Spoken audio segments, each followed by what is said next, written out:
As I move to, discussing the GDP numbers for Q1, just before that, another last question on GST, which is how will you ensure that you pass on the benefit to the consumers? We've seen anti-profiteering in the past, so how do you plan to tackle this? Is there a way in which the government is looking at it? How do you ensure? At the moment, there isn't any particular mechanism that I can say I have, but I certainly am seized of the question. Also coming from many citizens themselves who are saying, it's great that you've done this, it's great that you're bringing in this kind of a drastic cut in taxes, but how will you ensure that we'll benefit from it? And how will you ensure that it's not going to disappear on the course to reach? We'll have to keep talking with industry, we'll have to nudge them, we'll have to... I'm glad in the case of the insurance sector, the public sector insurance companies have come forward to openly say that they will indeed pass the rate cuts to the citizens, those who are taking the insurance for themselves. So I'm sure the private sector would also do it in insurance, and so with other things. You're expecting them to announce that they will pass on the benefit? Many of them are doing it. A couple of them have, some of them have announced. So Q1 GDP numbers are heartening, 7.8%, at a time when President Trump said that, India is a dead economy. How do you react to something like that? I may not be able to comment on, let's say, foreign head of the state commenting on it. But in India, one line which I keep repeating several times, probably even once when I met you once earlier when we chatted like this, it is the cynics within India who worry me. It is the naysayers within India who worry me. Assume somebody had said it, a head of state has said it. Building India together, and all of us together building India, are we going to carry those tales or stories or observations which somebody else says, and then repeat that here, oh, so-and-so has said this, India's a dead economy, we knew it, this is happening, that's happening. India requires its citizens to be respected. They are toiling and struggling and working to build their families and their economies, their own personal family wealth and whatever. At this time when we are trying to create more opportunities, do we need the naysayers to even borrow such observations, be it as it may that it is coming from a head of state? Do we need our own people to use these expressions? It is undermining not the government, you're undermining our citizens' efforts. And a responsible opposition, I wished didn't repeat these lines, but I think it is, I would react only to what our people are saying rather than a head of state elsewhere. No, five-quarter high number, I think it gives us a lot of confidence in the Indian economy. And also inflation coming down. Yes. Drastically coming down. Yes. But it brings us to a related point, which is on the point of tariffs. Now that, tariffs with the US are at 50%, what is the likely impact on the GDP going forward? There are various estimates by various sort of consultancies, from 10 basis points all the way to 100 basis points, some have predicted. Where do you see the impact really of this? But with the reform like this, many of that should be offset. Yes. So it is never a situation of one fixated point. It's a dynamic situation where you're moving from one to another with newer players coming in, newer factors coming into play in this scheme of things. This one, you have the GST reforms, which is going to make people understand that they can fetch more things with the same amount of money with which they bought some amount earlier. So it is very clear that industries have been speaking about the tariff and its impact. The government has designed something for itself. We will come out with something to handhold those who are hit by the 50% tariff from the US. This has been said earlier. I've met up with the delegations when I went to Chennai in recent past few days.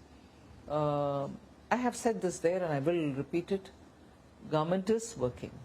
So will they be allowed to sell in India, or how do you plan to alleviate their concerns? No, there is a package which consists of very many different ways in which we want to help them. So we'll wait for the cabinet to clear it, but there is something coming to help them so that this tirade of the tariff is something which they can face, and also suddenly having to look for newer markets is also a challenge, but we'll have to help them out on that. So is there a sense in the government that this could be a slightly longer haul? We hope not, but we really can't leave our exporters high and dry saying it's going to change sooner. We will work with them. Nirmala ji, will we also continue to buy Russian oil? Yes, that's been made very plain and simple. Whether it is Russian oil or anything else, it's our decision to buy from the place which suits our needs, whether in terms of rates, logistics, anything. So where we buy our oil from, especially being a big ticket foreign exchange related item, where we pay so much out of our pocket, highest in terms of import, we will have to take a call which suits us best. So we will undoubtedly be buying. Another question about, the officials of the Trump administration have been using really hurtful language against India. Saying that we are Brahmins profiteering at the expense of, ordinary Indians, or, calling the Ukraine-Russia war Modi's war, or us as Kremlin's laundromat. How do you see all this? I mean, how do you react to something like this? Very much the same principle as I said earlier. It is one thing, it can be hurtful. It is one thing for a foreign government, head of state or an official or anybody to say all that. And the global diplomatic world is astonished that that kind of an expression is being used against India. And that will have people in the diplomatic arena to respond or to deal with. But what hurts me more is when those very expressions are being justified in India. Oh, don't you all know, don't you, I mean, you know, dirty, unwashed Indians, you don't understand what this expression means? This is how, this is explained.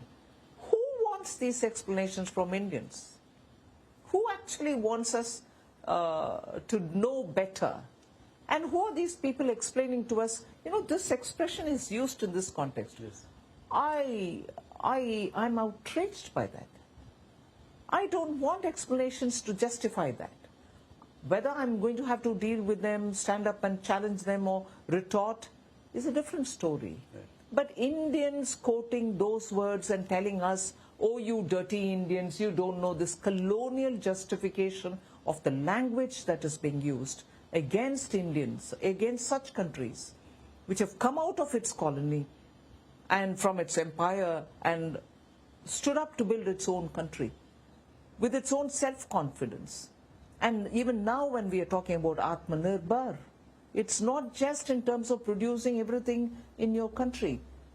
It's also about being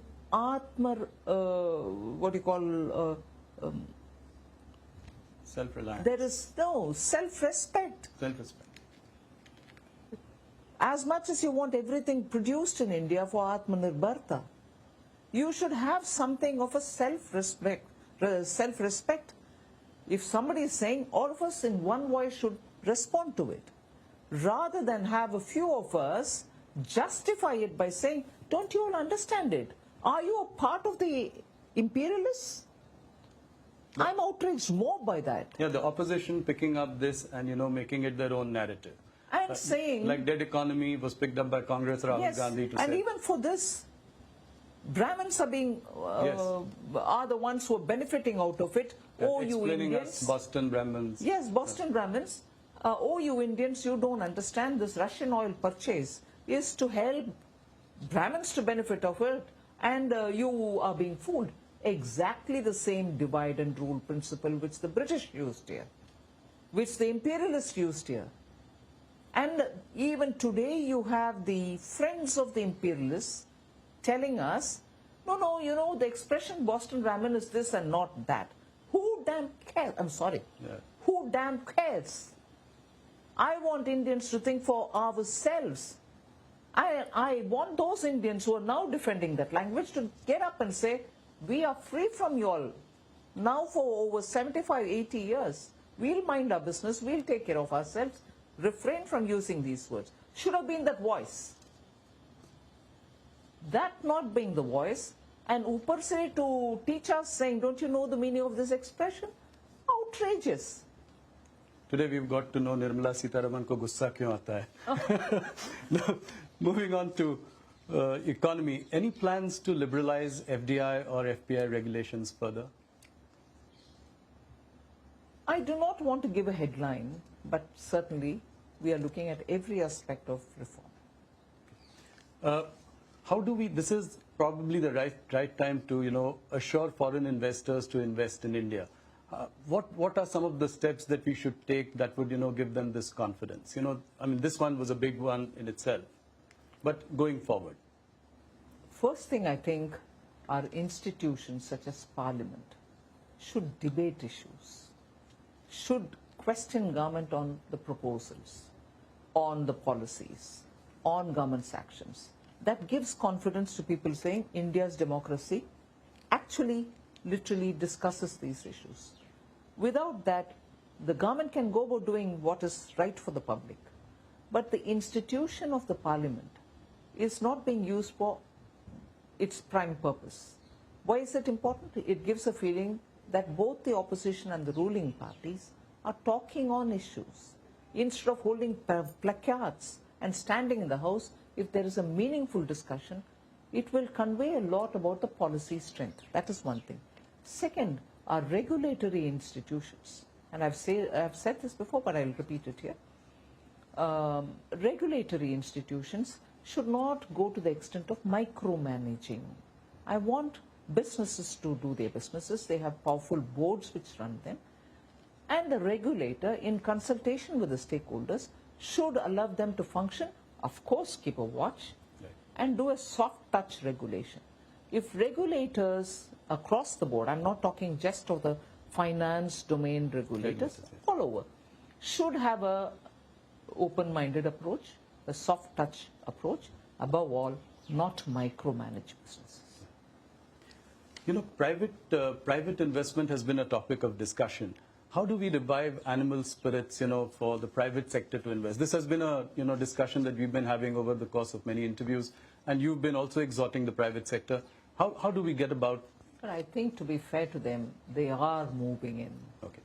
And they are taking decisions about how they want to expand. So you see a significant change? I see a significant change, and I see that enthusiasm now in wanting to understand how things will move from the industry. And I'm sure they are conscious that opportunities lie in India and they should do things. How would you react to S&P's, India's sovereign rating by S&P, which has gone up? High time, would you say?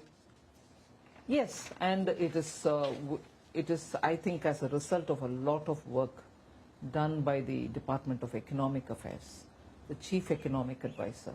They have been persistent with talking with them, giving them adequate data-based information, and their conversations have actually today shown us the result. And I'm glad that they're doing it. They should continue doing it with other agencies also, because with our growth being with what it is, with our fiscal, macroeconomic fundamentals being what they are, with our inflation being under control, with our foreign exchange growing, with our stock market being so buoyant, it is difficult to understand how parameters of similar and comparable nature elsewhere attract a much better rating, whereas ours don't. And conversely, parameters which are worse than ours seem to be having better rating. Just can't explain it. So I think the work of the DEA and the CEA is well cut out in this regard. They will have to work with agencies.